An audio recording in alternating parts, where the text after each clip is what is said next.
Yang pertama, pengertian bisnis.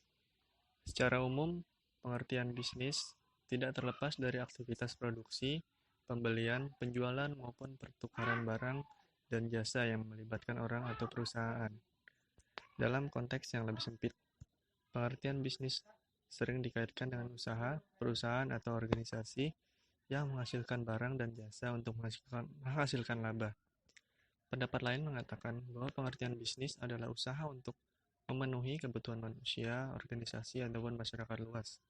Pelaku bisnis atau bisnismen akan selalu melihat adanya kebutuhan masyarakat dan kemudian mencoba untuk melayaninya secara baik, sehingga masyarakat menjadi puas dan senang karenanya. Dari kepuasan masyarakat itulah bisnismen atau para pelaku bisnis akan mendapatkan keuntungan dan kemudian keuntungan tersebut akan digunakan untuk mengembangkan bisnis agar menjadi lebih luas. Pengertian bisnis di atas sesuai dengan pendapat Jeff Madura yang mengatakan bahwa pengertian bisnis sebagai berikut. A business is an enterprise that provides product or service desired by customers. Definisi tersebut menggambarkan bahwa bisnis didirikan untuk memenuhi kebutuhan konsumen berupa barang atau jasa. Jika bisnis tersebut dapat melakukan operasinya secara efektif, maka memperoleh tingkat pengembalian yang wajar atas investasi mereka di perusahaan. Kemudian ada fungsi bisnis. Fungsi bisnis yang utama memang mencari profit atau laba semaksimal mungkin dengan segala sumber daya yang ada. Sedangkan fungsi bisnis itu tersendiri bisa dikatakan ada 4, yaitu yang pertama, firm utility adalah fungsi produksi, kemudian place utility adalah fungsi distribusi, kemudian possessive utility adalah fungsi penjualan, dan yang terakhir time utility adalah fungsi pemasaran atau marketing. Dari keempat fungsi tersebut memang tidak bisa saling untuk dilepaskan karena semuanya saling mendukung satu sama lain. Misal, kita bisa membuat sebuah produk yang luar biasa hebatnya, tetapi dalam hal marketing kita kurang handal, maka kita tidak akan mendapatkan profit dari produk yang kita buat. Tentang prosedur pendirian bisnis.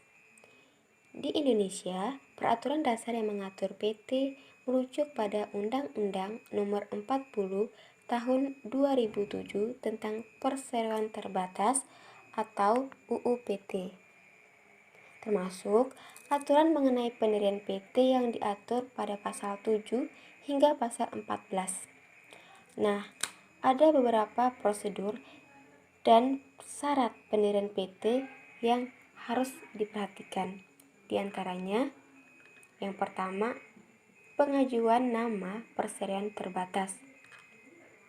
Sebelum Anda membuat akte pendirian PT, Anda sebagai salah satu pemilik perusahaan harus mengajukan permohonan nama PT secara online melalui AHU online.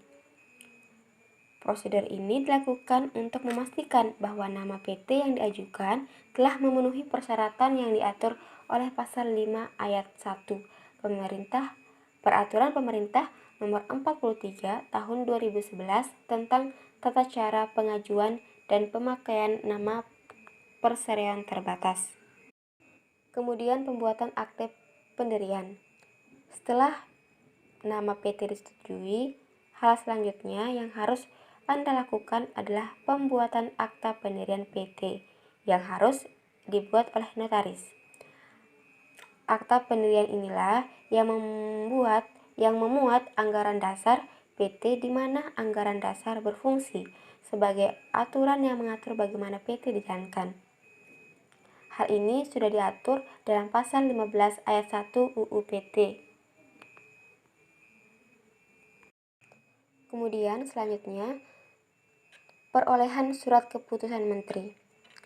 Setelah akta pendirian dibuat, PT masih belum berdiri secara sah sampai dengan PT memperoleh surat keputusan dari Menteri Hukum dan Hak Asasi yang mengesahkan pendirian PT tersebut. Dan waktu 60 hari setelah akta pendirian ditandatangani, permohonan untuk memperoleh surat keputusan dari menteri harus sudah diajukan. Ketika menteri telah menerbitkan surat keputusan, maka PT Anda telah berdiri secara sah dan sudah dapat melaksanakan perbuatan hukum atas nama PT, misalnya menandatangani perjanjian sewa menyewa kantor. Dan yang terakhir adalah tempat kedudukan atau domisili perusahaan. Menurut pasal 17 ayat 1 Undang-Undang PT memiliki tempat kedudukan di daerah kota atau kabupaten yang berada di wilayah Indonesia, di mana tempat kedudukan tersebut ditentukan dalam anggaran dasar. Oleh karena itu, Anda perlu menentukan terlebih dahulu di kota mana yang akan dijadikan sebagai tempat kedudukan PT, disertai dengan alamat yang jelas. Seperti yang telah disebutkan di atas, jika kita ingin membuat dengan tempat kedudukan di wilayah Jakarta, kita perlu memastikan bahwa domisili yang akan digunakan berada di zonasi komersial atau zonasi campuran. Kontrak kerja merupakan suatu kesepakatan yang terjadi antara pekerja dan pengusaha, baik di dalam bentuk tulisan maupun lisan, yang dimana di dalamnya itu terdapat poin-poin dari hak dan kewajiban dari kedua belah pihak, yaitu pengusaha dan pekerja itu tadi, sesuai dengan peraturan perundangan yang berlaku.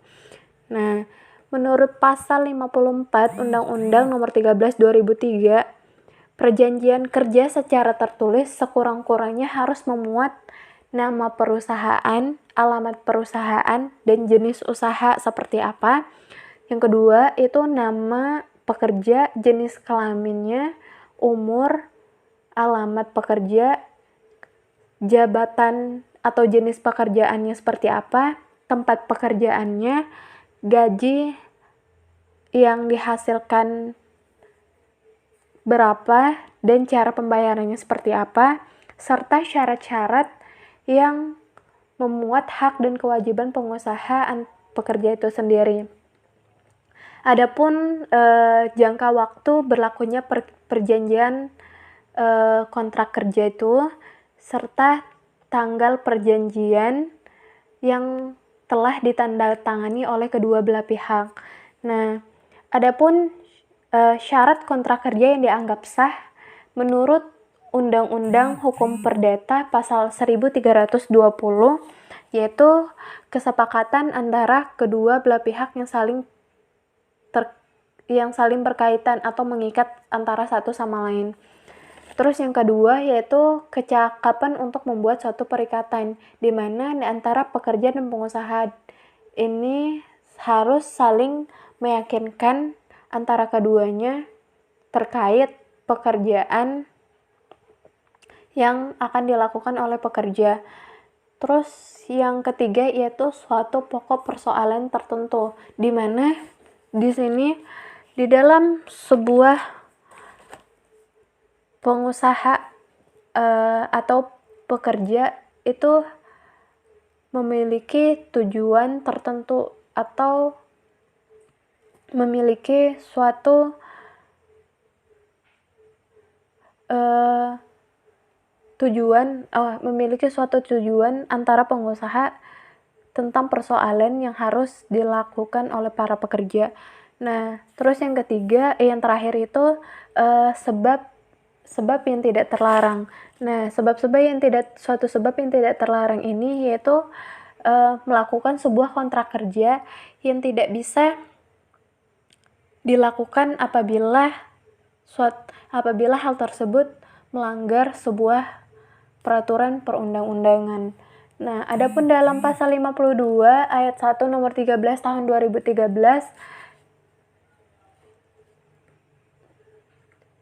terdapat jenis kontrak kerja yang menurut bentuknya yang pertama itu lisan dan tulisan, di mana bentuk lisan ini antara kedua belah pihak yaitu pengusaha dan pekerja itu bisa melakukan sebuah perjanjian dengan lisan. Tapi di sini terdapat banyak sekali dampak apabila kewajiban atau hak di antara salah satunya tidak dijalankan oleh pekerja ataupun pengusaha akan merugikan suatu pekerja. Nah, terus bentuk tulisan. Nah, di mana bentuk tulisan ini di dalam pasal 54 ayat 3 Undang-Undang 13 nomor 13 yaitu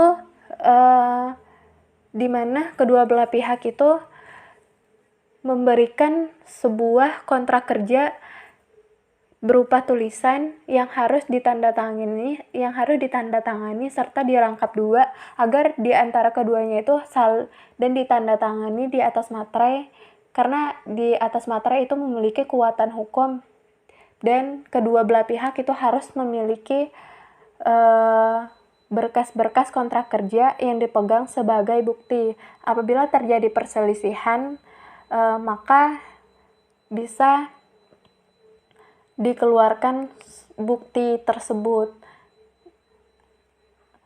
agar bisa berjalannya sebuah kontrak kerja dengan baik.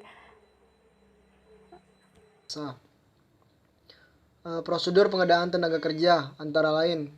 Yang pertama, perencanaan tenaga kerja. Perencanaan ini adalah menentukan kualitas tenaga kerja yang dibutuhkan dan cara memenuhinya. Penentuan ini dilakukan dengan dua cara, yaitu time motion study dan peramalan tenaga kerja. Sedangkan penentuan kualitas dapat dilakukan dengan job analysis.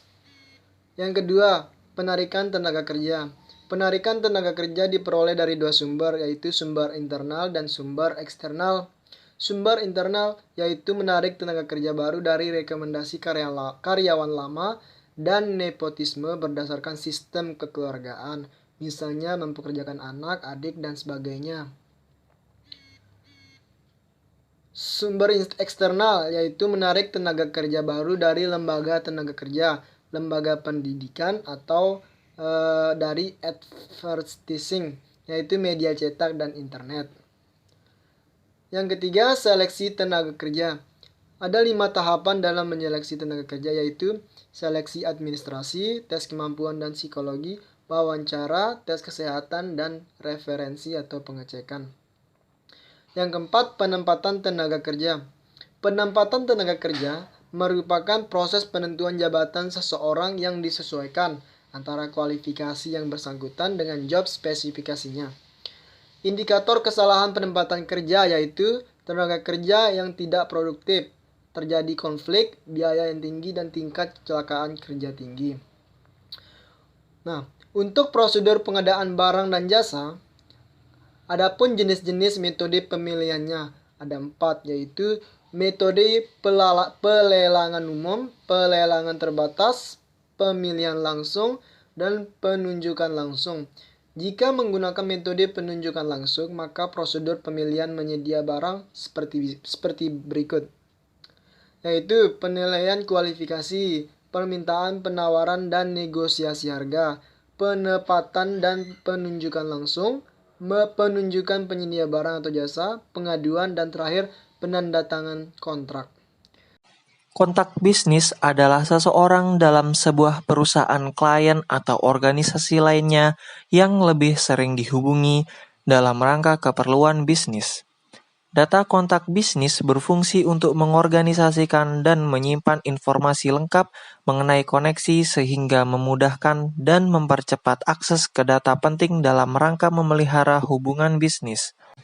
Fakta integritas adalah surat pernyataan yang ditandatangani oleh pengguna barang, jasa, panitia pengadaan, pejabat pengadaan, penyedia barang, atau jasa yang berisi ikrar untuk mencegah dan tidak melakukan KKN dalam pelaksanaan pengadaan barang atau jasa.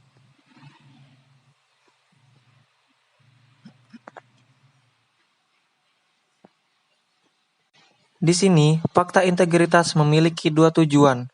Pertama, mendukung sektor publik untuk dapat menghasilkan barang dan jasa pada harga bersaing tanpa adanya korupsi yang menyebabkan penyimpangan harga dalam pengadaan barang dan jasa.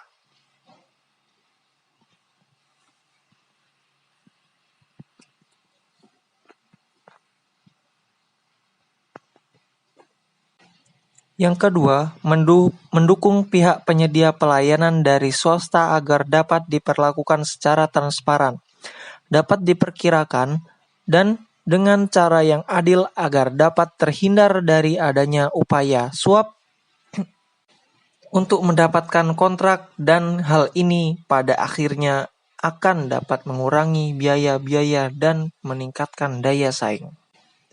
Fakta integritas perlu dibuat untuk menunjukkan suatu komitmen panitia pengadaan logistik pemilu menjalankan proses pengadaan barang dan jasa sesuai dengan peraturan dan tidak melakukan KKN serta siap menerima sanksi jika melanggar fakta integritas tersebut.